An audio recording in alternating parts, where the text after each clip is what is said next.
একজন রহস্যময় কয়েদি যার যাবজ্জীবন কারাদণ্ড হয়েছে কোনো এক অপরাধের কারণে হঠাৎ করে একদিন জেলে তার সাথে এক মাফিয়া দেখা করতে আসে। আর সেই মাফিয়া তাকে একটা শর্ত দেয়, আর সেই শর্ত সাপেক্ষে সেই মাফিয়া রহস্যময় সেই কয়েদির সাজা শেষ হওয়ার বেশ কয়েক বছর আগে তার মুক্তির ব্যবস্থা করে ফেলে নিজের পাওয়ার খাটিয়ে। আর সেই রহস্যময় কয়েদি বা কে? অন্যদিকে একজন লেডি ক্যাব ড্রাইভার ইন্দু একদিন এক প্যাসেঞ্জারকে নামিয়ে দেওয়ার পর হঠাৎই সে দেখতে পায় তার ক্যাবের ভেতরে একটি গান। সেই গানটা সে ফেরত দিতে চায়, কিন্তু সেই গানের মাধ্যমে সে ভয়ঙ্করভাবে একের পর এক ফাঁদে ফেসে যেতে থাকে। তো কি ছিল সেই ফাঁদ, আর ইন্দু সেই সব ফাঁদ ভেদ করে কিভাবে বের হয়ে এসেছিল? অন্যদিকে সেই রহস্যময় কয়েদি বা কে, কি ছিল তার আসল পরিচয়, সেই সবকিছুই দেখানো হবে আজকের গল্পে। তো আজ এক্সপ্লেন করতে যাচ্ছি অসাধারণ action crime thriller Tamil movie আকে নাম, যেটা সদ্য মুক্তি পেয়েছে। তো hi guys, welcome to my channel ফিল্মের গল্প। এমন নতুন আর অসাধারণ সব মুভি আর ওয়েব সিরিজের এক্সপ্লেনেশন বাংলায় দেখতে চাইলে চ্যানেলটিকে সাবস্ক্রাইব করে রাখতে পারেন। মুভির শুরুতে উড়িষ্যার একটি জেলকে দেখানো হয়। যদিও আজকে ছুটির দিন চলছিল পুজোর জন্য, কিন্তু এখানকার পুলিশ অফিসারদের কারোরই ছুটি ছিল না। কারণটা হচ্ছে কয়েদি নাম্বার 436। আজকে সেই কয়েদি নাম্বার 436কে জেল থেকে ছেড়ে দেওয়া হবে, আর এই জন্য অনেক অনেক কাগজপত্র তৈরি করতে হবে, আর সেটা নিয়েই ব্যস্ত সেই জেলের সব পুলিশ অফিসাররা।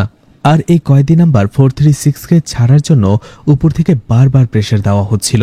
অন্যদিকে দেখা যায় পুলিশের উপরমহলকে এই নির্দেশটা দিয়েছিল এই একই জেলের অন্য একজন কয়েদি, যে একজন মাফিয়া, আর সে ছিল প্রচন্ড ক্ষমতার অধিকারী, যার ফলে জেলে থেকেই উপরমহলকে চাপ দেয় যাতে সেই কয়েদি 436কে ছেড়ে দেওয়া হয়। তখনই সেই জেলের আরো দুজন পুলিশ অফিসারের কথা থেকে আমরা জানতে পারি এই কয়েদি নাম্বার 436-এর যাবজ্জীবন কারাদণ্ড হয়েছিল কোনো একটা অপরাধে, আর তার সাজার মেয়াদ এখনো শেষ হয়নি। বেশ কয়েক বছর বাকি আছে, কিন্তু তার আগেই তাকে উপরমহলের নির্দেশে ছেড়ে দিতে হচ্ছে। আর তাকে ছাড়ানোর জন্য উঠে পড়ে লেগেছে ডন কারান। কিন্তু কেন তাকে ছাড়াচ্ছে এটা স্বয়ং আইজিও জানে না। সে তাকে জিজ্ঞেস করছিল, কিন্তু ডন কারান মুখ খোলেনি। এদিকে দেখা যায় কাগজে সই করানোর জন্য সেই কয়েদিকে নিয়ে আসা হয়। ডন কারান তাকে বলে, আমি আমার কথা রেখেছি।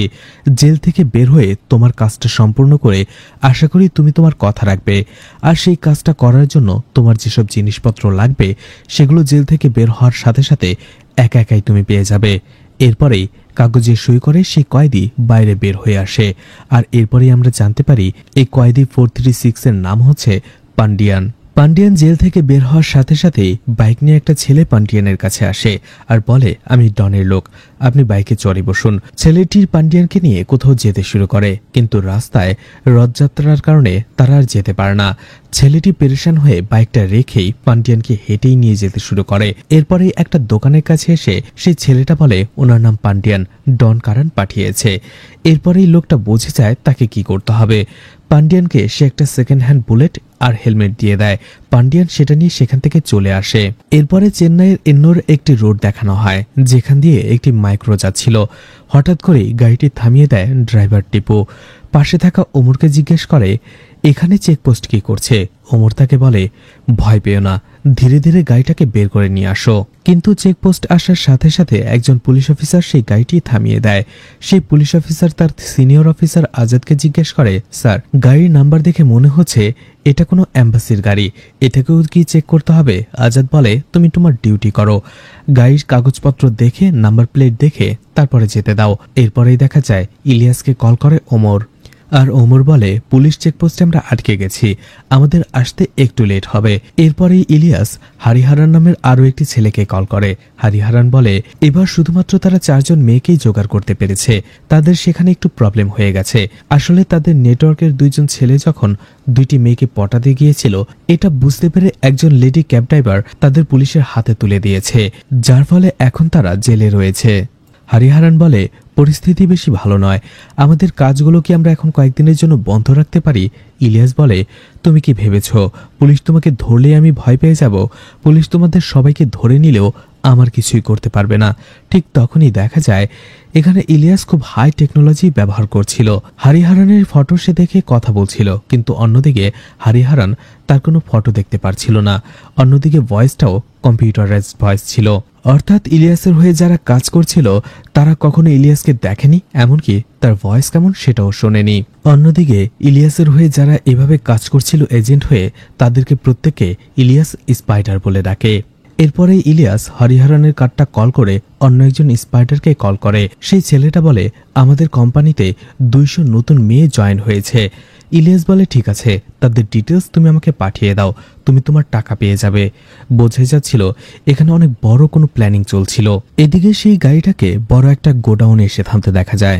এরপরে টিপু ওমরকে বলে গাড়ির ডিকি থেকে আমার একটা ব্যাগ আছে, নিয়ে এসো। টিপু যখনই গাড়ির ডিকি খুলে সে অবাক হয়ে যায়, কারণ সেখানে পুলিশ অফিসার আজাদ ছিল। আজাদ সেখান থেকে নামার পরেই বলতে শুরু করে সেই রাস্তায় পুলিশ চেকিং পোস্ট বসানোটা আমারই প্ল্যান ছিল। আমি জানতাম তোমরা সেই দিক দিয়ে আসবে, আমি তোমাদের বিষয়টা জানি। তোমরা আইটি সেক্টরের মেয়েদের ভালোবাসার ফাঁদে ফেলে তাদের ড্রাগসের নেশার ফাঁদে ফেলো, এরপরে তাদের কিডন্যাপ করে নিয়ে আসো। এই সব কিছুই আমি জানি। আমি তোমাদের চাইলে সেখানেই জিজ্ঞাসাবাদ করে ধরে ফেলতে পারতাম, কিন্তু আমি সেটা করিনি। আর আমি তোমাদের সাথে এখানে চলে এসেছি, কারণটা হচ্ছে আমি তোমাদের বসের সাথে কথা বলতে চাই। কিন্তু ওমর বলে আমাদের কোনো বস নেই, তোমার যা করার আমাদের সাথেই করো। কিন্তু আজাদ কখনোই এটা বিশ্বাস করে না। ঠিক ওই সময়টাতে তাদের সামনে ইলিয়াস চলে আসে। ইলিয়াসকে দেখার সাথে সাথে আজাদ বলে তুমি তো একজন আইটি এক্সপার্ট, তাই না? কম্পিউটার সায়েন্সে মাস্টার ডিগ্রি নিয়ে বসে আছো, তুমি সব ধরনের ল্যাঙ্গুয়েজ জানো। আসলে তুমি পুলিশের খাতায় একজন আনআইডেন্টিফাইড ক্রিমিনাল, এই সব কিছুই আমার জানা। আইটি সেক্টরে তোমার অনেক লোক রয়েছে যারা গ্রাম থেকে আসা আইটি ডিপার্টমেন্টে কাজ করা মেয়েদের ফাঁসায়। তোমার কি মনে হয় তোমার সেই আইটি স্পাইডারদের মধ্যে আমার কোনো ইনফরমার নেই? ইলিয়াস তখন হেসে বলে আমার এই ইনফরমেশনগুলো বের করতে না জানি তোমার কতদিন সময় লেগেছে, কিন্তু আমাকে দেখো, কম্পিউটারে শুধুমাত্র একটা ক্লিক করব আর 2 মিনিটেই তোমার সব ইনফরমেশন আমার সামনে। তামিলনাড়ুর পুলিশ অফিসার তুমি, ইন্সপেক্টর আজাদ, এনকাউন্টার স্পেশালিস্ট। এই পর্যন্ত 8টা এনকাউন্টার করেছো, যার ফলে তোমার 6 বার ট্রান্সফার হয়েছে। এদিকে আজাদ একটু টেনশনে পড়ে যাচ্ছিল। সে তার স্মার্ট ওয়াচের দিকে তাকায়। আসলে এখানে আসার সাথে সাথে আজাদ তার স্মার্ট ওয়াচের সাহায্যে ছবি তুলে এবং এখানকার লোকেশন তার টিমের কাছে পাঠিয়ে দিয়েছিল, যাতে তার টিম সেই লোকেশনে তাড়াতাড়ি চলে আসতে পারে। কিন্তু তারা এখনো আসছে না। এতে আজাদ একটু চিন্তায় পড়ে যায়। তখনই ইলিয়াস হেসে বলে মনে হয় তুমি ভুল নম্বরে সেগুলো সেন্ড করে ফেলেছো, তাই না? আজাদ অবাক হয়ে যায়। তখনই ইলিয়াস তার মোবাইলটা বের করে দেখায়। আজাদ যেগুলো সেন্ড করেছিল, যে লোকেশনটা সেন্ড করেছে, সেই সবকিছু ইলিয়াসের মোবাইলে গিয়েছিল। ইলিয়াস বলে এটা আমার এরিয়া, এই এরিয়াতে কে কোন ডিভাইস ইউজ করে সেই ডিভাইসের কন্ট্রোল সবকিছু থাকবে আমার হাতে। ঠিক তেমনি এই এরিয়াতে ঢোকার সাথে সাথে তোমার ডিভাইসের কন্ট্রোলও আমার হাতে চলে এসেছে। আজাদ বুঝতে পারে তার ডিভাইস ইলিয়াস হ্যাক করে ফেলেছে। এরপরে ইলিয়াস হঠাৎ করে আজাদের মাথায় রড দিয়ে একটা বাড়ি মেরে বসে, আর এতে পুলিশ অফিসার আজাদ সেখানেই মারা যায়। ওমর ইলিয়াসকে বকাঝকা করে আর বলে তুমি এটা কি করেছো? ও একজন পুলিশ অফিসার, এখন কি হবে? ইলিয়াস উল্টো ওমরের উপরে রাগ ঝাড়তে থাকে আর বলে এই সবকিছু আপনার জন্য হয়েছে। আপনার গাড়িতে একজন পুলিশ অফিসার উঠে এখানে চলে এসেছে আর আপনার তার খবরই নেই। এখন যেহেতু একজন পুলিশ অফিসার এখানে চলে এসেছে, এখান থেকে আর আমরা কাজ করতে পারবো না, লোকেশন চেঞ্জ করতে হবে। এখান থেকে কাজ করলে যে কোনো সময় আমরা ধরা পড়ে যেতে পারি, আমাদের আড্ডা চেঞ্জ করে ফেলতে হবে। আর ততদিনে পুলিশ ডিপার্টমেন্টকে আজাদের ফোন দিয়ে আমরা বিভ্রান্ত করব। এরপরে ইন্দু নামের একজন ক্যাব ড্রাইভারকে দেখানো হয়। তার বোনের ছোট্ট একটি মেয়ে ছিল, 10 থেকে 11 বছর বয়সের, যার নাম ফাতিমা। ইন্দু সেই ফাতিমারই দেখাশোনা করে তার বোনের শ্বশুরবাড়ি থেকে। আসলে তার বোন তাদের পরিবারের বিরুদ্ধে যেয়ে অন্য ধর্মের একজন ছেলেকে বিয়ে করে বসে, যার ফলে তার বোনের পরিবার থেকে তাকে ত্যায্য করা হয়। এমনকি ফাতেমার জন্মের পরেও ফাতেমার নানি বাড়ি থেকে কেউ তাকে দেখতে পর্যন্ত আসেনি। আর একটা সময় দুর্ঘটনায় ফাতেমার বাবা মা দুজনেই মারা যায়। তখনও ফাতেমার নানি বাড়ি থেকে কেউ তাকে দেখার জন্য একবারও আসেনি। সেই সময় শুধুমাত্র ইন্দুই ফাতেমাকে দেখার জন্য এসেছিল। আর এরপরে থেকে ইন্দু এখানেই থেকে গেছে। কারণটা হচ্ছে ফাতেমার দাদি তার হাজবেন্ডকে অনেক আগেই হারিয়েছে, আর দুর্ঘটনায় তার ছেলে এবং ছেলের বউকেও হারিয়েছে, যার ফলে তার পরিবারকে দেখার মতো আর কেউ নেই। ইন্দুই সেখানে এসে ফাতেমা এবং তার দাদির একমাত্র ভরসার প্রতীক হয়ে গেছে। আর ইন্দু এই পরিবারে থাকে দেখে ইন্দুকেও তার পরিবার থেকে বের করে দেওয়া হয়েছে। ইন্দুর সাথেও তারা যোগাযোগ করে না। আর ইন্দু এখন ক্যাব ড্রাইভার হিসেবে উপার্জন করে এবং এই পরিবারের ভরণ পোষণের দায়িত্ব নিয়েছে। কিন্তু ফাতেমার দাদি ইন্দুর জন্য সবসময় টেনশন করে, আর বলে, তুমি কতদিন আর এভাবে আমাদের জন্য নিজের জীবনটাকে শেষ করবে? তোমার বয়স হচ্ছে, এখন তুমি একটা বিয়ে শাদী করো। কিন্তু ইন্দু বলে, না, ফাতেমাই আমার মেয়ে, ওকে বড় না করা পর্যন্ত আমার দায়িত্ব শেষ হবে না। আর আপনি আমার মায়ের মতো, আমি আপনাকেও ছাড়তে পারবো না। এরপরে ইন্দুকে দেখা যায় ফাতেমাকে তার স্কুলে পৌঁছে দেওয়ার জন্য চলে আসে। এদিকে পান্ডিয়ানকে দেখা যায় সেই স্কুলের পাশেই একটা পুরাতন বিল্ডিং ছিল, আর সেখানেই পান্ডিয়ান চলে আসে। পান্ডিয়ান সেখানে রত্নাম নামের একজন লোকের সাথে দেখা করতে আসে, আর এই রত্নামই পান্ডিয়ার থাকার ব্যবস্থা করেছে। এরপরেই ইন্দুকে দেখা যায় তার ক্যাব নিয়ে চলে আসে তার একজন রেগুলার প্যাসেঞ্জারকে পিক আপ করতে, যার নাম ছিল রাম। আর তাদের কথা থেকে আমরা জানতে পারি রাম গত 1 মাস ধরে অফিস থেকে যাওয়া এবং আসার জন্য শুধুমাত্র ইন্দুর ক্যাবই বুক করছে। আর এই 1 মাসে যাওয়া আসায় দুজনের মধ্যে অনেক কথাবার্তাও হয়, আর সেই কথাবার্তার মাধ্যমেই তাদের একে অপরের মধ্যে একটা ভালো সম্পর্ক হয়ে গেছে, আর ধীরে ধীরে একে অপরকেই পছন্দ করতে শুরু করেছে। এরপরেই পান্ডিয়ানকে দেখানো হয় যে এক রুমেই বসে বসে ডন কারণের কথা ভাবছিল। যখন সে জেলে ছিল, ডন কারণ তাকে বলেছিল, তুমি যদি ইলিয়াসের সাথে ফাইট করতে যাও তাহলে তোমাকে একটা কথা মনে রাখতে হবে, তুমি গ্রামের একজন সহজ সরল মানুষ, আর ইলিয়াস পড়ালেখা জানা একজন শিক্ষিত যুবক। ইলিয়াস এতটাই ভয়ঙ্কর যে সে যে কোনো ক্রাইম করে সেটার কোনো চিহ্ন না রেখে সেখান থেকে পালিয়ে যেতে সক্ষম হয়। তাই তুমি যদি ওর সাথে ফাইট করতে যাও অবশ্যই তোমাকে সাবধান থাকতে হবে যেন ইলিয়াস তোমার ব্যাপারে কোনোভাবেই নাই জানে। এদিকে ইলিয়াস খুঁজে বের করে ফেলে যে তার স্পাইডারদের মধ্যে পুলিশ অফিসার আজাদের কাছে কে খবর লিক করেছে, আর সেটা ছিল হরিহরন। ইলিয়াস তাকে ধরে ফেলে এবং তাকে টর্চার করে। যখন তার ইচ্ছে মিটে যায় তখন ইলিয়াস বলে, তোমার অনেক ইচ্ছে ছিল না আমার ইনফরমেশন সবার কাছে দেয়া? ঠিক আছে, আমি আমার ইনফরমেশন তোমার ব্রেনের ভেতরে ইনপুট করে দিচ্ছি, তুমি সবাইকে এটা দিয়ে দিতে পারো। এরপরেই কিছু ডেটা এমনভাবে পুশ করা হয় যাতে করে হরিহরনের ব্রেন সেটা কোনোভাবেই আর নিতে পারে না, আর একটা সময় হরিহরন ব্রেন ডেড হয়ে যায়।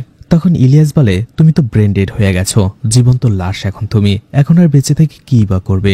এরপরেই ইলিয়াস তাকে একেবারেই মেরে ফেলে। ইলিয়াস প্রচন্ড রেগেছিল, কারণ আজ পর্যন্ত যে কাজ সে করেছে কেউ তাকে ধরতে পারেনি। কিন্তু পুলিশ অফিসার আজাদ এবং হরিহরন তাকে আর গোপন থাকতে দেয়নি, তাকে নিয়ে এসেছে সবার সামনে। এই জন্য ইলিয়াস রেগেছিল।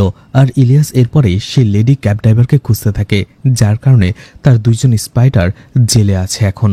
ইলিয়াস তার লোকদের বলে সেই লেডি ক্যাব ড্রাইভারকে যে করে হোক খুঁজে বের করতে হবে। এদিকে ইন্দুকে দেখা যায় অনেক রাতে সে একটি সুপার শপে আসে। সেই সুপার শপটা তখন বন্ধ করেই ফেলছিল, কিন্তু ইন্দু সেখানকার সিকিউরিটি গার্ডকে বলে 2 মিনিট পরে বন্ধ করুন, আমি একটা জিনিস নেব, খুব এমার্জেন্সি। আসলে ইন্দু সারাদিন ক্যাব চালিয়ে টাইম পায়নি, এই জন্য সে এত রাতে এসেছে। সুপার শপে ঢুকেই দেখা যায় সে ফাতেমার জন্য একটা রং পেন্সিল বক্স নিয়ে নেয়। পরদিনই ইন্দুকে দেখা যায় ফাতেমার পরীক্ষা শেষ হওয়ার পরে তাকে নিয়ে বাড়ি ফেরার জন্য স্কুলের সামনেই দাঁড়িয়েছিল এবং ইন্দু তার মায়ের সাথে কথা বলছিল। আসলে ইন্দুর পরিবার তার সাথে সম্পর্ক না রাখলেও ইন্দুর মা মাঝে মধ্যেই তার সাথে কথা বলে। ইন্দু সেখানে তাকে রামের ব্যাপারে বলতে চাচ্ছিল, ঠিক তখনই ইন্দুর কাছে একজন লোক চলে আসে। লোকটা ছিল একজন অটো ড্রাইভার, আর সেই অটো ড্রাইভার ইন্দুকে কিছু একটা জিজ্ঞেস করে, যার ফলে ইন্দু তখন আর তার মাকে সেই কথাটা বলে না। লোকটা সেখান থেকে চলে যাওয়ার পরেও ইন্দু সেই কথাটা আর তার মাকে বলে না।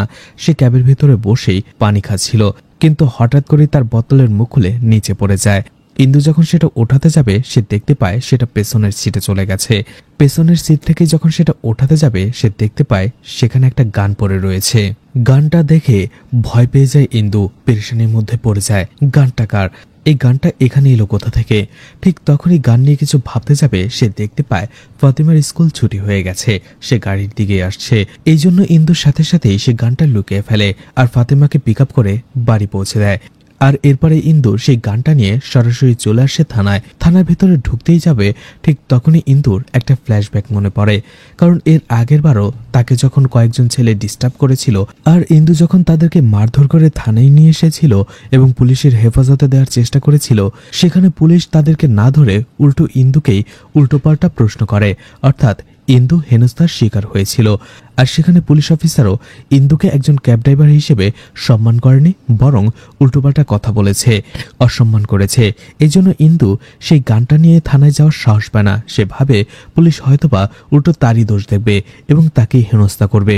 ইন্দু মনে মনে ভাবতে থাকে, গান পুলিশের কাছে দিয়ে হাজারটা প্রশ্নের জবাবদিহিতা করার পরিবর্তে গানটা যার আমি তাকে ফেরত দিলেই পারি। এই বলে সে মোবাইলটা হাতে নেয় এবং ভালো করে মনে করতে থাকে এবং তার প্যাসেঞ্জার হিস্টোরি সার্চ করতে থাকে যে গানটা কার হতে পারে। এরপরে ইন্দু অনুমান করে আর এরপরে একটা নাম্বারে কল করে। কল করার পরে ইন্দু বলে, দেবা স্যার, আপনি আপনার একটা জিনিস ক্যাবে ফেলে রেখে গিয়েছিলেন। মোবাইলের অপর প্রান্ত থেকে বলে, হ্যাঁ, আমিও সেটা নিয়ে অনেক টেনশনে ছিলাম। তুমি এক কাজ করো, তুমি আমাকে যেখানে রেখে গিয়েছো সেখানে এসে সেই জিনিসটা ফেরত দিয়ে যাও। ইন্দু বলে, ঠিক আছে। কিন্তু ফোন কাটার পরেই দেখা যায় ফোনে যে কথা বলছিল সে দেবা নয়। এই লোকটা ছিল দেবার বস, আর সে কার্পেন্টারের বিজনেস করে, কিন্তু এটা তার সাইড বিজনেস। আসলে সে একজন স্মাগলার, অনেক ধরনের ইলিগাল বিজনেস করে। কিছুক্ষণ পরেই ইন্দু সেখানে চলে আসে। ইন্দু দেখতে পায় সেখানে দেবার বস এবং আরো কয়েকজন ছেলে ছিল। ইন্দু বলতে থাকে, কিন্তু যে আমার ক্যাবে উঠেছিল এবং যে এই জিনিসটা রেখে গেছে সে তো এখানে নেই, তাহলে আমি কি করব? দেবার বস বলে, তোমাকে কিছুই করতে হবে না, চুপচাপ যে কাজটা করতে এসেছো কাজটা করে এখান থেকে চলে যাও। বেশি কিছু ভাবলে তোমারই বিপদ। আর এত কিছু ভাবার দরকার নেই, দেবা আমাদেরই লোক। ইন্দুও ৭-৫ না ভেবে সেই গানটা সেখানে রেখে দেয়। গানটা দেখার পরে দেবার বস একটু বিমর্ষ হয়ে যায় এবং তার লোকদের বলে, এই মেয়েটার সাথে আমি একটু একা কথা বলতে চাই, তোমরা সবাই বাইরে চলে যাও। তারা সবাই বাইরে চলে যাওয়ার পরেই লোকটা ইন্দুকে বলে, আসলে এই গানটা আমার নয়, আমার লোকদের সামনে একটু দাপট দেখানোর জন্য বলেছি এটা আমার, আর আমি ফেলে রেখে এসেছিলাম। কিন্তু গান দেখার পরে বুঝলাম যে এটা আমার নয়। আমরা গানের বিজনেস করি না, ড্রাগসের বিজনেস করি। আর এই গানটা দেখে মনে হচ্ছিল যে এটা কেউ ভুলে রেখে যায়নি, যে রেখে গেছে সে ইচ্ছে করেই রেখেছে। তাই ভালো হয় তুমি এই গানটাকে কোথাও লুকিয়ে ফেলো বা ফেলে দাও, কারণ এই গানটা ফেরত দেওয়ার চাইতে ফেলে দেওয়াটাই উত্তম হবে তোমার জন্য। তাই এই গানটা নিয়ে এখনই এখান থেকে চলে যাও। ইন্দুও কোনো কিছু না বলে গানটা নিয়ে বাইরে চলে আসে। সন্ধ্যা হয়ে যাচ্ছিল, নির্জন একটা ব্রিজে চলে আসে ইন্দু এবং সেই গানটাকে নদীতে ফেলে দেওয়ার চিন্তা ভাবনা করে। ঠিক তখনই তার কাছে রামের কল আসে এবং তাকে পিক আপ করতে বলে। ইন্দুও গানটা আর ফেলে না, গানটা নিয়েই চলে যায় রামকে পিক আপ করার জন্য। রামকে অফিসের সামনে থেকে ইন্দু পিক আপ করে। দেখা যায় রাম আজকে একটু টেনশনে ছিল। ইন্দু তাকে জিজ্ঞেস করতেই রাম বলে, তার অফিসের একটা বিষয় নিয়ে রাম একটু চিন্তিত, অনেকটা রাত হয়ে গিয়েছিল। এজন্য রাম বলে তার অফিসের 2জন কলিগও আজকে তার সাথে যাবে। ইন্দু মানা করে না, রাম তার সাথে সামনেই বসেছিল আর রামের সেই 2জন কলিগ পেছনের সিটে বসেছিল। যখনই ইন্দু লুকিং গ্লাস দিয়ে দেখতে পায় আর গাড়িটা থামিয়ে দেয়, তাদের 2জনকে নেমে যেতে বলে। আসলে ঘটনা হচ্ছে 2 মাস আগে ইন্দু যে 2জন ছেলেকে জেলে পাঠিয়েছিল একটি মেয়েকে মলেস্ট করার জন্য, এরা তারাই। ইন্দু বারবার তাদের ধমকে বলার পরও কোনোভাবে সেই ছেলে দুটি গাড়ি থেকে নামছিল না। আর যখন ইন্দু রামকে বলে যে তার কলিগদের বের হয়ে যাওয়ার জন্য, তখন ইন্দু বুঝতে পারে এই সবকিছুর সাথে রামও জড়িত রয়েছে। সবকিছু বুঝে ওঠার আগেই সেই ছেলে দুটি ইন্দুর মুখ চেপে ধরে। সেই ছেলে দুটি ইন্দুকে জোর করে পেছনের ব্যাকসিটে নিয়ে যায়, তার হাত পা মুখ চেপে ধরে রাখে। আর ছেলে দুটি বলতে থাকে, তুমি যেদিন আমাদের জেলে পাঠিয়েছিলে সেদিনই আমরা 2জন শপথ নিয়েছিলাম, জেল থেকে বের হওয়ার পরেই আমরা 2জনেই তোমাকে খুঁজে বের করব আর তোমাকে রেপ করব, আর বাকি মেয়েদের মতো তোমাকেও পাচার করে দেব। আর তুমি জানলে অবাক হবে, এই পুরো বিষয়টাতে আমাদের রাম অনেক সাহায্য করেছে। কথাগুলো কোনোভাবেই হজম করতে পারছিল না ইন্দু, কারণ ইন্দু ইতোমধ্যে রামকে ভালোবেসে ফেলেছিল। এমনকি রামকে বিয়ে করার জন্য সে তার মায়ের সাথে কথা বলতে চেয়েছিল। আর সেই রাম কিনা তার এত বড় সর্বনাশ করার জন্য প্ল্যান করে বসে আছে, সে কোনোভাবেই নিজেকে বিশ্বাস করাতে পারছে না। যাই হোক, ঘটনার পরিস্থিতি বুঝতে পেরে ইন্দু বুঝতে পারে এখন যাই হোক না কেন তাকে আর নিজেকে আগে বাঁচাতে হবে, আর এজন্য তাকে নিজেকে ছাড়াতে হবে। ইন্দু কোনোভাবে নিজের হাতকে সেই 2জনের থেকে ছাড়িয়ে নেয়। গাড়ির ভেতরে থাকা ছোট্ট একটা রড খুঁজে বের করে সেটা দিয়ে একটা ছেলের পায়ের ভেতরে আঘাত করে বসে, আর অন্য একটি ছেলের মাথায় উইন্ডো গ্লাস ভেঙে ফেলে, যার ফলে সেই ছেলেটিও আহত হয়ে পড়ে। ঠিক তখনই ওই সময়টাতে রাম ইন্দুকে আঘাত করে বসে, আর প্রবল আঘাতের কারণে ইন্দু সেখানেই অজ্ঞান হয়ে যায়। তারপরে তারা 3জন মিলে ইন্দুকে জঙ্গলে নিয়ে আসে। তারা যখন ভাবছিল যে ইন্দুকে কোথায় নিয়ে যাওয়া যায়, ঠিক ওই সময়টাতে ইন্দুর জ্ঞান ফেরে আর সে বুঝতে পারে যে এখন তাকে পালাতে হবে। তাই গাড়ি থেকে নেমে সে দৌড়াতে শুরু করে। রাম এবং তার অন্য একজন সাথী তারাও ইন্দুর পিছু করতে থাকে। অন্যদিকে রবার্টের পায়ে সেই রডের আঘাতের কারণে একটা ক্ষত সৃষ্টি হয়েছিল, যার ফলে রবার্ট সেখানেই পড়েছিল। সে দৌড়াতে পারছিল না, কিন্তু বাকি 2জন ইন্দুকে দৌড়ে ধরে ফেলে। আর রামের সাথে থাকা সেই ছেলেটি ইন্দুকে প্রচন্ড মারধর করতে থাকে। ইন্দু একটা সময় তার হাঁটু দিয়ে সেই ছেলেটার প্রাইভেট পার্টে আঘাত করে বসে, যার ফলে সে হঠাৎ করেই কুপকাত হয়ে যায়। আর ইন্দু সুযোগ বুঝে পেছনের এক দেয়ালের ভেতরে সেই ছেলেটাকে ধাক্কা দিয়ে ফেলে দেয়। সেই দেয়ালের ভেতরে আগে থেকে একটা রড ছিল, যে রডটা সেই ছেলেটার পেটের ভেতরে ঢুকে যায়, যার ফলে সেই ছেলেটা একেবারেই আহত হয়ে পড়ে। অন্যদিকে যখনই ইন্দু এরপরে পালাতে যাবে, ঠিক ওই সময়টাতে রাম ইন্দুর মাথায় আঘাত করে বসে। রাম ইন্দুর মাথায় হাতুড়ি দিয়ে সজোরে এক বাড়ি মেরে বসে। ইন্দু আঘাতের ফলে ছিটকে যেয়ে গাড়ির কাছে পড়ে। ঠিক তখনই ইন্দুর কাছে থাকা সেই গানটির কথা তার মনে পড়ে। সে হাতড়াতে কোনোভাবে গাড়ির ভেতরে ঢুকে যায় আর তার গানটা খুঁজে বের করে। ঠিক এই সময়টাতে পান্ডিয়ান তাকে কল করছিল আর গান বের করার সময় কোনোভাবে হাতের টাচ লেগে ইন্দুর ফোনটা রিসিভ হয়ে যায়। পান্ডিয়ান ওই পাশ থেকে শুধু ইন্দুর চিৎকারের আওয়াজ শুনতে পাচ্ছিল, কারণ রাম তখন ইন্দুকে নির্মমভাবে টর্চার করছিল, মারছিল। ইন্দু নিজেকে আর ধরে রাখতে পারে না, তার সহ্যের সীমা অতিক্রম হয়ে যায়, যার ফলে সরাসরি সে রামকে গুলি করে বসে। আর এটা দেখার পরে সেই রবার্ট, অর্থাৎ যার পায়ে রড দিয়ে আঘাত করা হয়েছিল, সেই রবার্ট নিজের প্রাণ ভিক্ষা চায় আর ইন্দুকে বলে, আমাকে মাফ করে দাও, আমি এখন থেকে এই ধরনের কাজ আর করব না, এখনই আমি আমার গ্রামে ফিরে যাব। ইন্দু কিছুক্ষণ ভাবার পরে রবার্টের প্রাণ ভিক্ষা দিয়ে সেখান থেকে চলে আসে। এদিকে পান্ডিয়ান সেখান থেকে চলে আসে ডট ক্যাব বুকের অফিসে। সেখান থেকে আসার পরে সেই দিন ক্যাব ড্রাইভার অর্থাৎ ইন্দুর নাম্বারটা সে নিয়ে নেয়। ইন্দুকে পান্ডিয়ান আগে থেকেই বারবার কল করছিল, কিন্তু ইন্দু তার কলটাই রিসিভ করছিল না। এরপরে সেই অফিস থেকে ইন্দুর অ্যাড্রেসটা চায় পান্ডিয়ান, কিন্তু সেই অফিসের পলিসি অনুযায়ী তাকে ইন্দুর অ্যাড্রেস দেয়া হয় না। ইন্দু বারবার সেই ঠিকানা চাইলে অফিসে সেই মেয়েটি বলে, আমরা এভাবে ঠিকানা দিতে পারবো না, আপনি এক কাজ করুন, আপনার নাম, ঠিকানা এবং ফোন নাম্বার আমাদের দিয়ে যান, ইন্দু যখনই আবার কাজে ব্যাক করবে আমি আপনার কথা তাকে বলবো। কিন্তু পান্ডিয়ান সেটা না করে সেখান থেকে চলে আসে। এদিকে ইন্দুর বোনের শাশুড়ি ইন্দুকে জোশ দেওয়ার জন্য তার রুমে আসে, কিন্তু সে দেখতে পায় ইন্দু তার রুমে ছিল না। সে তাকে খুঁজতে থাকে, কিন্তু বাসার কোথাও সে ইন্দুকে দেখতে পায় না। অবশেষে একটা সময় খুঁজতে খুঁজতে সে দেখতে পায় ইন্দু স্টোর রুমে বসে কাঁদছে। আসলে ইন্দুর সাথে যা যা হয়েছিল ইন্দুর বোনের শাশুড়ি সেটা আগে থেকেই জানতো, আর এই জন্য সে তাকে সান্ত্বনা দিতে থাকে, বলে যা হয়েছে হয়েছে, সেটা ভুলে যাও। ইন্দুর বোনের শাশুড়ি আরো বলে, তুমি যা করেছো প্রত্যেকটা মেয়েই ওই সময় নিজেকে বাঁচানোর জন্য ঠিক সেটাই করত। কিন্তু ইন্দু বলে, সেটা না হয় বুঝতে পারলাম, কিন্তু রামকে আমি বিশ্বাস করেছিলাম, ভালোবেসেছিলাম, ও এটা আমার সাথে কিভাবে করতে পারলো। ঠিক ওই সময়টাতে ঘরের বাইরে একটা অটো আসার আওয়াজ শোনা যায়। ইন্দুর বোনের শাশুড়ি তাকে বলে, হয়তো ফাতেমা চলে এসেছে, ফাতেমার সামনে এসব কান্নাকাটি করো না। আসলে ইন্দু সেই ঘটনার পর থেকে 2 দিন ঘর থেকেই বের হয়নি, যার ফলে ফাতেমাকে স্কুলে দিয়ে এবং নিয়ে আসার কাজটা সে করতে পারেনি। ইন্দু তখন নিজেকে স্বাভাবিক রাখার চেষ্টা করে আর সেখান থেকে বের হয়ে আসে। এদিকে পান্ডিয়ান ইন্দুকে আবারও কল করছিল। এবার ইন্দু সেই কলটা রিসিভ করে। পান্ডিয়ান বলে, আমি সেদিন তোমার ক্যাবে আমার গানটা রেখে এসেছিলাম, তোমার এটাই ভালো হবে, তুমি আমার সাথে দেখা করে সেই গানটা আমাকে ফেরত দাও। আমি জানি সেই গানে 6টা বুলেট ছিল, যার মধ্যে আমি 2টা খরচ করেছি, আর গত 9 তারিখে তুমি 2টো খরচ করেছো। এখনো সেই গানের ভেতরে 2টো বুলেট রয়েছে, আর সেগুলো আমার কাজে লাগবে। তোমার এটাই ভালো হবে, তুমি সেই গানটা আমাকে ফেরত দাও। ইন্দু কোনো কিছু না বলেই সে কলটা কেটে দেয়। ইন্দু তার রুমে এসে তার গান এবং সেই গানের প্যাকেটটা দেখতে থাকে। ঠিক তখনই তার একটা কথা মনে পড়ে। আসলে সেই দিন পুলিশ স্টেশন থেকে চলে আসার পরে ইন্দু একটি ব্রিজে গিয়েছিল সেই গানটা ফেলে দেওয়ার জন্য। ঠিক তখনই সে দেখতে পায় ব্রিজের নিচে নদীর একপাশে কয়েকটি ছেলে বসে মদ খাচ্ছিল, আর সেই ছেলেগুলো সেখান থেকে ইন্দুকে বড় বড় চোখ করে দেখছিল। ইন্দু সেই ছেলেগুলো সেখানে থাকার জন্যই গানটা আর পানিতে ফেলেনি। ঠিক ওই সময়টাতে তাকে রাম কল করেছিল। ইন্দু ভাবতে থাকে, ওই সময়টাতে ছেলেগুলো যদি সেখানে না থাকতো আর ইন্দু যদি গানটা ফেলে দিত, তাহলে রাম তার সাথে কি বা না করতে পারতো। এটা ভেবে সে অবাক হচ্ছিল। তখনই 8 তারিখ রাতের একটা ফ্ল্যাশব্যাক দেখানো হয়, যেখানে ইলিয়াস এবং ওমর তাদেরই এরিয়ায় দাঁড়িয়ে তাদের কাজ নিয়ে কথা বলছিল।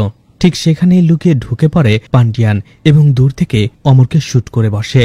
এটা দেখে অবাক হয়ে যায় ইলিয়াস। ইলিয়াস যখন অমরকে সাহস দিচ্ছিল যে আমি তোমার কিছুই হতে দেব না, ঠিক তখনই পান্ডিয়ান পেছন থেকে এসে ইলিয়াসের মাথায় গান ঠেকায়। পান্ডিয়ান বলে, আমি চাইলে তোমাকেও দূর থেকে গুলি করে মেরে ফেলতে পারতাম, কিন্তু আমি সেটা করিনি, কারণ আমি চাইছি তোমাকে কে মারলো, কেন মারলো সেটা তুমি জেনে তারপরে মরো। তুমি কি আমাকে চিনতে পারছো? ইলিয়াস বলে, আমি অসংখ্য মানুষকে মেরে ফেলেছি, সবার চেহারা আমার মনে নেই, কিন্তু একমাত্র তোমাকেই না মেরে আমি ছেড়ে দিয়েছি, তোমাকে আমি ভুলবো কি করে। তখনই ইলিয়াস হুট করেই পান্ডিয়ার হাতে আঘাত করে তার গানটা ফেলে দেয়।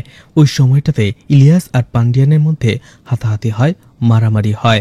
ধস্তাধস্তি মারামারির একটা পর্যায়ে ইলিয়াসের লোকেরা সেখানে চলে আসে। পান্ডিয়ান বুঝতে পারে অবস্থা বেগতিক, তাই সে সেখান থেকে পালাতে শুরু করে। কিন্তু সেখান থেকে আসার আগে পান্ডিয়ান ঠিকই ইলিয়াসের বুকে একটা গুলি করে রেখে চলে আসে। আর পান্ডিয়ান দৌড়াতে দৌড়াতে একটা সময় সুপারমার্কেটের পার্কিং এরিয়াতে চলে আসে, আর একটা গাড়ির দরজা খোলা পেয়ে সে সেটার ভেতরেই ঢুকে যায়। আর সেই গাড়িটা ছিল ইন্দুর। ইন্দু সেই রাতে সুপারমার্কেট বন্ধ হয়ে যাওয়ার ভয়ে তাড়াতাড়ি সুপারমার্কেটে চলে যায়। এতে করে গাড়ির দরজা বন্ধ করতেই ভুলে যায় যে রাতে ইন্দু ফাতেমার জন্য রং পেন্সিল কিনতে গিয়েছিল। নিশ্চয়ই মনে আছে আপনাদের। পান্ডিয়ানের পিছু করতে করতে ইলিয়াসের লোকেরাও সেই পার্কিং এরিয়াতেই চলে আসে, কিন্তু তার আশেপাশে পুলিশের গাড়ির শব্দ শুনতে পেয়ে তারা সেখান থেকে পালিয়ে যায়। আর এর কিছুক্ষণ পরে পান্ডিয়াও সেই গাড়ি থেকে বের হয়ে চলে আসে, কিন্তু কিছু দূর আসার পরেই পান্ডিয়া বুঝতে পারে সেই গাড়ির ভেতরে সে তার গানটা ফেলে এসেছে। সে দৌড়ে আবারও সেই পার্কিং এরিয়াতে চলে আসে, কিন্তু ততক্ষণে ইন্দু তার ক্যাব নিয়ে চলে গেছে। তখনই পান্ডিয়ান সুপারমার্কেটের সিকিউরিটি গার্ডের সাথে কথা বলে এবং সেই গাড়ির ব্যাপারে জিজ্ঞেস করে। সেই সিকিউরিটি গার্ড বলে সেখানে যে গাড়িটা ছিল সেটা ডট ক্যাবের। আর এরপরে সেই সিকিউরিটি গার্ডের সাহায্যে সিসিটিভি ফুটেজ থেকে সেই গাড়ির নাম্বার প্লেটটা দেখে নেয় পান্ডিয়ান। আর এরপরেই ডট ক্যাবের অফিস থেকে ইন্দুর নাম্বারটাও জোগাড় করে ফেলে সে। আর 9 তারিখ রাতেই পান্ডিয়ানকে ইন্দু কল করে যখন রাম ইন্দুকে মারার চেষ্টা করছিল। আর ফোন রিসিভ হওয়ার পরেই সে চিৎকার এবং গুলির শব্দ শুনতে পায় দুটো, যার মধ্যে একটা গুলি ইন্দু রামের বুকে করেছিল আর একটা গুলি একেবারে রামের মাথায়। ঘটনা বর্তমানে চলে আসে, দেখা যায় ইলিয়াস বেঁচে গিয়েছিল সেই গুলি লাগার পরেও, আর একটি প্রাইভেট হসপিটালে গোপনে তার চিকিৎসা চলছে। ইলিয়াস সেখানে নিউজ দেখছিল, যে নিউজে বলা হয় গত কয়েক বছরে ইন্ডিয়া থেকে 10,61,871 জন মেয়েদের পাচার করা হয়েছে। আর এই মানব পাচারকারী গ্রুপের যে মূল হোতা সে হচ্ছে ইলিয়াস। ইলিয়াসের গ্রুপের 2 জন ছেলে মারা গেছে, যাদের নাম রাম এবং রিচার্ড। রামকে পুলিশ আগে থেকেই সন্দেহ করছিল, কিন্তু তাদের এমন আকস্মিক মৃত্যুর কারণ পুলিশ এখনো খুঁজে বের করতে পারেনি। এইদিকে রাম এবং রিচার্ডের সাথে যে রবার্ট ছিল তাকে ইলিয়াসের লোকেরা ধরে ফেলে, যে গ্রামে পালিয়ে যাওয়ার চেষ্টা করছিল। তারা তাকে ধরে ইলিয়াসের কাছে নিয়ে আসে। ইলিয়াসের ধমকিতে রবার্ট সবকিছু খুলে বলে দেয় যে সেই মেয়েটি, যে মেয়েটি 2 মাস আগে তাদের জেলে পাঠিয়েছিল, ঠিক সেই মেয়েটি রাম এবং রিচার্ডকে মেরে ফেলেছে আর তাকে আহত করেছে। রবার্ট বলে তারা জেল থেকে বের হয়ে সেই মেয়েটিকে শিক্ষা দেওয়ার জন্য তাকে কিডন্যাপ করেছিল, তাকে রেপ করে তাকে পাচার করে দেওয়ার চেষ্টা করছিল, কিন্তু জানি না তার কাছ থেকে গান কোথা থেকে আসলো, আর গান দিয়ে শুট করে সে তাদের মেরে ফেলেছে। ইলিয়াসের ডান হাত তখন ইলিয়াসকে বলে আমাদের সব সেটআপ তৈরি হয়ে গেছে, আমরা হায়দ্রাবাদে চলে যাব আর সেখান থেকে আমরা আমাদের বিজনেসটা পরিচালনা করব। ইলিয়াস বলে পান্ডিয়ান এই শহরেই রয়েছে, আর পান্ডিয়ান আমার চাচা ওমরকে খুন করেছে। আমিও পান্ডিয়ানকে এই শহরেই মারব, নয়তোবা আমার চাচার আত্মা শান্ত হবে না। এছাড়া সেই ক্যাব ড্রাইভার মেয়েটিকেও খুঁজে বের করতে হবে, ওর জন্য আমার 2টো লোক মারা গেছে। এদিকে ডন কারান কল করে পান্ডিয়ানকে। আসলে পান্ডিয়ানের উপরে ডন কারান তার লোকদের দিয়ে অনেক কড়াভাবে নজর রাখছিল। পান্ডিয়ান কোথায় যায়, কি করে, সবকিছুর খবর ডন কারান জানতো। এজন্য ডন কারান পান্ডিয়াকে বলে ইলিয়াস জেনে গেছে তুমি জেল থেকে বের হয়েছো আর এই শহরেই আছো, তাই তোমার কয়েকদিন লুকিয়ে থাকা উচিত। সবকিছু ঠান্ডা হয়ে গেলে তুমি আবারও তোমার প্রতিশোধ নিও। কিন্তু পান্ডিয়ান কোনো কিছুতেই কথা শোনে না। সে কোনো কথা না বলেই কল কেটে দেয়। কল কাটার পরে ডন কারানের একজন লোক ডন কারানকে জিজ্ঞেস করে আপনি পান্ডিয়ানের এত কেয়ার কেন করেন? ডন কারান বলে লোকটার সাথে খুবই খারাপ হয়েছে। আর তখনই ঘটনা ফ্ল্যাশব্যাকে চলে যায়। 11 বছর আগের ঘটনা দেখানো হয়। পান্ডিয়ান তার গ্রামে থাকতো। পান্ডিয়ান এবং তার বাবা মূর্তি বেচার কাজ করত। পান্ডিয়ানের মা এবং তার স্ত্রী আগেই মারা গিয়েছিল। থাকার বলতে পান্ডিয়ানের ছোট্ট একটা মেয়ে ছিল, প্রিয়া। আর এই প্রিয়াকে ঘিরেই পান্ডিয়ান এবং তার বাবা তাদের ছোট্ট সুখের দুনিয়াকে গড়ে তুলেছিল। প্রিয়াকে তারা দুজনেই প্রাণের চেয়েও বেশি ভালোবাসত। প্রিয়া পড়ালেখায় খুবই ভালো ছিল, আর দেখতে দেখতে সে তার কলেজও শেষ করে ফেলে। ছোট্ট একটা কোম্পানি থেকে প্রিয়ার চাকরির অফারও আসে। ঠিক একই কোম্পানিতে প্রিয়ার বান্ধবী নিতারও চাকরি হয়। তার ইন্টারভিউ হয়ে গিয়েছিল, আর নিতা প্রিয়াকে ইন্টারভিউ দেওয়ার জন্য তার স্কুটিতে করে তাকে শহরে নিয়ে আসে। সেই কোম্পানি থেকে বলা হয়েছে এই ইন্টারভিউতে যারা পাশ হয়ে যাবে তাদের 1 মাসের ট্রেনিং এর জন্য অন্য এক শহরে পাঠানো হবে। এছাড়া এই ইন্টারভিউটা যেখানে হচ্ছিল সেটা ছিল খুবই বড় একটা শপিং মল। আর এত বড় শপিং মলে ইন্টারভিউ হতে দেখে প্রিয়া এবং তার পরিবার খুবই খুশি ছিল। তারা ভেবেছিল এত বড় শপিং মলে যেহেতু ইন্টারভিউ নিচ্ছে, নিশ্চয়ই কোম্পানিটা খুব ভালো হবে। প্রিয়ার ইন্টারভিউ আসার সময় হতে হতে অনেক রাত হয়ে যায়। পুরো শপিং মল বন্ধ হয়ে যায়, শুধু সেখানে তাদের ইন্টারভিউ চলছিল। প্রিয়াকে যখনই সেখানে ডাকা হয়, যাওয়ার সময় প্রিয়া হঠাৎ করেই দেখে ওমর নামের একজন লোক পুলিশকে কিছু টাকা দিচ্ছে। প্রিয়ার কিছুটা সন্দেহ হয়, তারপরেও সে ইন্টারভিউ রুমে চলে যায়, যেখানে ইলিয়াস সবার ইন্টারভিউ নিচ্ছিল। ইলিয়াস প্রিয়াকে তাদের কোম্পানি সম্পর্কে বলে, আর প্রিয়ার সম্পর্কেও সে কিছু প্রশ্ন তাকে জিজ্ঞেস করে। আর সেই ইন্টারভিউতে ইলিয়াস প্রিয়াকে সিলেক্ট করে নেয়। তখনই প্রিয়া তাকে জিজ্ঞেস করে, আচ্ছা আপনাদের এই কোম্পানিটা মিনিস্ট্রি অফ কর্পোরেট অ্যাফেয়ারে রেজিস্টার করা নেই কেন? তখন ইলিয়াস একটু থতমত খেয়ে যায় আর বলে, আমাদের কোম্পানিটা নতুন আর রেজিস্ট্রেশনের কাজটা এখনো প্রসেস চলছে। প্রিয়া যখনই এটা শুনে তার সন্দেহ হয়, আর বাইরে আসার পরে প্রিয়া সব মেয়েদের বলতে শুরু করে যে এই কোম্পানি একটা ফ্রড। আমি এই কোম্পানির একজন লোককে পুলিশকে টাকা দিতে দেখেছি। এছাড়া এই কোম্পানি কর্পোরেট অ্যাফেয়ার্সেও রেজিস্টার করে নেই। এরা ফ্রড, এদের সাথে কোথাও যাওয়ার কোনো দরকার নেই। কিন্তু এই কথাটা ইলিয়াস শুনে ফেলে। যখনই ইলিয়াস বাইরে চলে আসে, প্রিয়া তাকে দেখে ভয় পেয়ে যায়, কারণ ইলিয়াস তার দিকেই তেড়ে আসছিল। প্রিয়া ইলিয়াসের থেকে লুকানোর জন্য সেই শপিং মলের ওয়াশরুমে চলে আসে এবং তাড়াতাড়ি সে তার বাবাকে কল করে পুরো বিষয়টা খুলে বলে তাকে। সবকিছু শোনার পরে প্রিয়ার বাবা এবং দাদা অর্থাৎ পান্ডিয়ান এবং তার বাবা যতক্ষণে সেই শপিং মলে আসবে তার আগেই ইলিয়াস এবং তার লোকেরা প্রিয়াকে খুঁজে বের করে ফেলে। এছাড়া তাকে মেরে আহতও করে ফেলে। ইলিয়াস প্রিয়াকে বলে, আমি তোমাকে এখান থেকে যেতে দেব, কিন্তু শর্ত একটাই, তুমি বাকি মেয়েদের আমাদের কাছ থেকে বাঁচানোর চেষ্টা করবে না। কিন্তু প্রিয়া এতে কোনোভাবেই রাজি হচ্ছিল না। ইতোমধ্যে ঘটনাস্থলে প্রিয়াকে বাঁচানোর জন্য তার বাবা আর দাদা চলে আসে। ইলিয়াসের লোকদের হাত থেকে তার মেয়েকে বাঁচানোর চেষ্টা করে পান্ডিয়ান, কিন্তু ইলিয়াসের লোকেরা প্রিয়ার বাবা আর দাদাকে সেখানেই মারধর করতে থাকে। আর প্রচন্ড মারধরে একটা সময় প্রিয়ার দাদা সেখানে মৃত্যুবরণ করে। অন্যদিকে পান্ডিয়ানের চোখের সামনেই ইলিয়াসের লোকেরা প্রিয়াকে নির্মমভাবে মাথায় আঘাত করে সেখানেই মেরে ফেলে। পান্ডিয়ানও শুধু তাকিয়ে তাকিয়ে নিজের একমাত্র মেয়ের মৃত্যুই দেখে, কারণ পান্ডিয়ানকেও প্রচন্ড মারধর করে সেখানেই তারা ফেলে রেখে গিয়েছিল। এতটা মারধরের পরে পান্ডিয়ান উঠেই দাঁড়াতে পারছিল না। ইলিয়াস এবং তার লোকেরা সেখান থেকে চলে যায়, আর এর কিছুক্ষণ পরে সেখানে পুলিশ চলে আসে, কারণ পান্ডিয়ানই এখানে আসার আগে পুলিশকে খবর দিয়ে এসেছিল, কিন্তু পুলিশ সময় মতো না এসে লেট করে এসেছে। আর ইলিয়াসও পুরো ক্রাইম সিনটা এমনভাবেই সাজিয়ে রেখেছিল, পুলিশ এসে সেখানে বিশ্বাস করে নেয় যে পান্ডিয়ান নিজের মেয়েকেই খুন করেছে। আর সেই অপরাধে পুলিশ উল্টো পান্ডিয়ানকেই অ্যারেস্ট করে। ঘটনা এরপরে আবারও বর্তমানে চলে আসে। ইন্দু তার বোনের শাশুড়ির কাছে চলে আসে আর বলে, মা, আমি আর সহ্য করতে পারছি না, আমি দুইজনকে খুন করেছি, আর সেই অপরাধ বোধটা আমাকে কুরে কুরে খাচ্ছে। আমি পুলিশের কাছে যেয়ে আত্মসমর্পণ করব। আমার মনে হচ্ছে সেই গানটার জন্য আমি বড় কোনো বিপদে পড়তে পারি। সেই মহিলা বলে, তুমি জানো এরপরে তোমার কি হবে? তুমি যদি কনফেশন করো, পুলিশ তোমাকে অ্যারেস্ট করবে, তোমার জেল হবে। এরপরে আমার আর ফাতিমার কি হবে? একবার ভেবে দেখো। ইন্দু বলে, উপরওয়ালা তো আছে, উপরওয়ালা মহান, নিশ্চয়ই কোনো না কোনো ব্যবস্থা করবে, কিন্তু এভাবে আমি আর বেঁচে থাকতে পারবো না। ইন্দুর বোনের শাশুড়ি শত না করা সত্ত্বেও ইন্দু সেখান থেকে কথা না শুনে থানার দিকে আসতে শুরু করে। কিন্তু কেন যেন ইন্দু কোনোভাবেই সরাসরি থানায় যেতে পারছিল না। সে গাড়ি নিয়ে এক রাস্তা থেকে অন্য রাস্তায় ঘুরছিল আর ভাবছিল, সত্যি কি সে সারেন্ডার করবে? এটাই কি ঠিক ডিসিশন হবে, নাকি সে ভুল করতে যাচ্ছে? এভাবে ভাবতে ভাবতেই রাত হয়ে যায়। আর অবশেষে অনেক ভেবেচিন্তে সে পান্ডিয়ানকে কল করে আর বলে, তোমার তো গান চাই তাই না? আমি থানায় যাচ্ছি সারেন্ডার করার জন্য, থানায় থেকে তুমি তোমার গানটা নিয়ে যেও। পান্ডিয়ান ইন্দুকে ধমকি দেয় আর বলে, এমনটা করার কথা কখনো চিন্তাও করো না। যদি তুমি এমন কিছু করো তাহলে তুমি তোমার বোনের মেয়ে ফাতিমাকে হারিয়ে ফেলবে। এটা শুনে হতবাক হয়ে যায় ইন্দু। আর ইন্দু বুঝতে পারে পান্ডিয়ান হয়তোবা ফাতিমাকে কিডন্যাপ করেছে। অবশেষে ফাতিমাকে বাঁচানোর জন্য পান্ডিয়ানের সব কথা শুনতে রাজি হয়ে যায় ইন্দু। পান্ডিয়ান তাকে গান সহ একটা পুরাতন বন্ধ ফ্যাক্টরিতে আসতে বলে। এদিকে পান্ডিয়ানকেও দেখা যায়, সে ফাতিমাকে কিডন্যাপ করে তাকে টর্চার করছিল না, তার সাথে খেলাধুলা করছিল, হাসি মজা করছিল, আর সেই পুরাতন ফ্যাক্টরির উদ্দেশ্যে রওনা দেবে। এদিকে সেই রত্নামের ঠিকানায় ইলিয়াস এবং তার লোকেরা চলে আসে। যদিও সেখানে পান্ডিয়ান এবং ফাতিমা ছিল না, কিন্তু ইলিয়াস এবং তার লোকেরা রত্নামকে প্রচন্ড মারধর করে আর রত্নামের মুখ থেকে সত্যি কথাটা বেরি করে ফেলে যে পান্ডিয়ান কোথায় গেছে। এদিকে রত্নামের কাছ থেকে ঠিকানা নিয়ে ইলিয়াস এবং তার লোকেরা সেই বন্ধ ফ্যাক্টরিতে চলে আসে আর পান্ডিয়ানের উপরে হামলা করে বসে। কিন্তু পান্ডিয়ান ফাতিমাকে বাঁচানোর জন্য তাদের সাথে ফাইট করতে থাকে।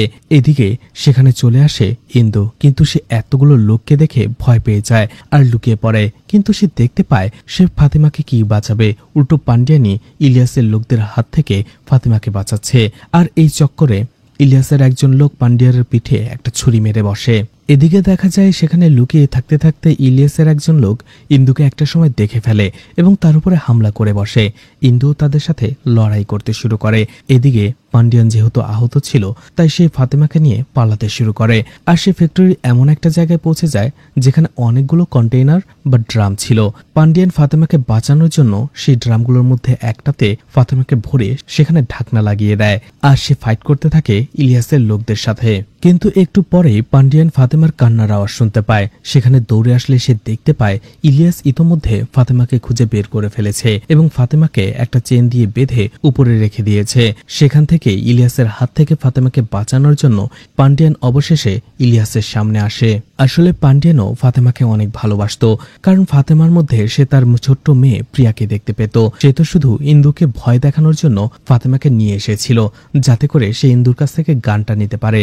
তাই ফাতেমাকে বাঁচানোর জন্য সে নিজের জীবন দিতেও প্রস্তুত। এরপরে ইলিয়াস পান্ডিয়ানকে মারতে শুরু করে। অন্যদিকে ফাতেমার ছোট্ট মেয়েটি কাঁদতে শুরু করে, চিৎকার করতে থাকে। এদিকে পান্ডিয়ান যখনই ফাতেমার দিকে তাকায় তখন তার ছোট্ট মেয়ে প্রিয়ার কথা মনে পড়ে, যেও ঠিক একই রকম ভাবে বাঁচার জন্য ছটফট করেছিল ইলিয়াস এবং তার লোকদের হাত থেকে বাঁচার জন্য।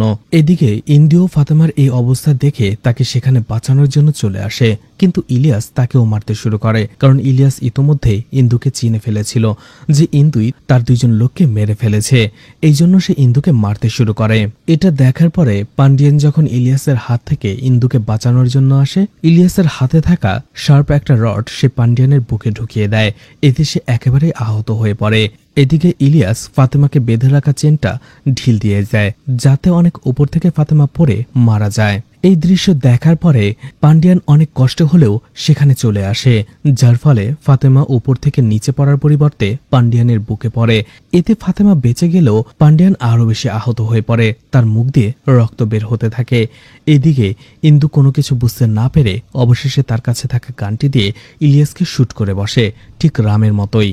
প্রথমে বুকে এবং পরে মাথায়, আর সেখানেই ইলিয়াস সাথে সাথে মারা যায়। আর এটা দেখে ইলিয়াসের লোকেরাও সেখান থেকে পালিয়ে যায়। আর অবশেষে ইন্দু ফাতেমাকে নিয়ে সেখান থেকে আসতেই যাবে, কিন্তু পান্ডিয়ান ইন্দুকে বলে, এখান থেকে যাবার আগে আমার গানটা আমাকে দিয়ে যাও, এতে করে তোমার কোনো ক্ষতি হবে না। সেই দুইজন ছেলের মার্ডারের পাশাপাশি ইলিয়াসের মার্ডারের দায়টাও আমি আমার কাঁধেই নিয়ে নেব, আর পুলিশও তোমাকে কিছুই বলতে পারবে না। এছাড়া এমনিতেও পুলিশ এখানে আসতে আসতে আমি মারাই যাব, পুলিশ আমাকেও কিছু করতে পারবে না, তুমি গানটা এখানে রেখে যাও। ইন্দুও বুঝতে পারে পান্ডিয়ান অনেক বেশি আহত, তাকে এখান থেকে বাঁচানো সম্ভব নয়। তাই পান্ডিয়ানের কথা মতো তার হাতে গানটা দিয়ে সে ফাতেমাকে নিয়ে সেখান থেকে চুপচাপ চলে আসে। পান্ডিয়ান সেখানে অপেক্ষা করতে থাকে নিজের শেষ নিঃশ্বাস ত্যাগ করার জন্য। ঠিক তখনই দেখা যায় সেখানে ডন কারানের একজন লোক চলে আসে, আর পান্ডিয়ানের এই অবস্থা ডন কারানকে কল করে বলে। ডন কারান সাথে সাথে জেলে বসেই সব অ্যারেঞ্জমেন্ট করে ফেলে পান্ডিয়ানকে বাঁচানোর জন্য, অর্থাৎ অ্যাম্বুলেন্স, ডক্টর, সবকিছু। আর পান্ডিয়ানকে ট্রিটমেন্ট করার জন্য সবথেকে ভালো একটা হসপিটালে নিয়ে আসা হয়। ধরাই যায় যে পান্ডিয়ান হয়তোবা বেঁচে গিয়েছিল। অন্যদিকে ইন্দু ফাতেমাকে নিয়ে চলে আসে, আর এখানেই মুভিটি শেষ হয়ে যায়। তো এই অ্যাকশন থ্রিলার মুভিটি আপনাদের কাছে কেমন লেগেছে কমেন্ট করে জানাতে পারেন, আর মুভিটা ভালো লাগলে লাইক, কমেন্ট, শেয়ার করে পাশে থাকতে পারেন। তো আজকের মতো বিদায় নিচ্ছি, আবারও দেখা হবে নতুন কোনো মুভি বা ওয়েব সিরিজ নিয়ে। ততক্ষণ পর্যন্ত ভালো আর সুস্থ থাকবেন সবাই। আজকের মতো বিদায় নিচ্ছি, আল্লাহ হাফেজ।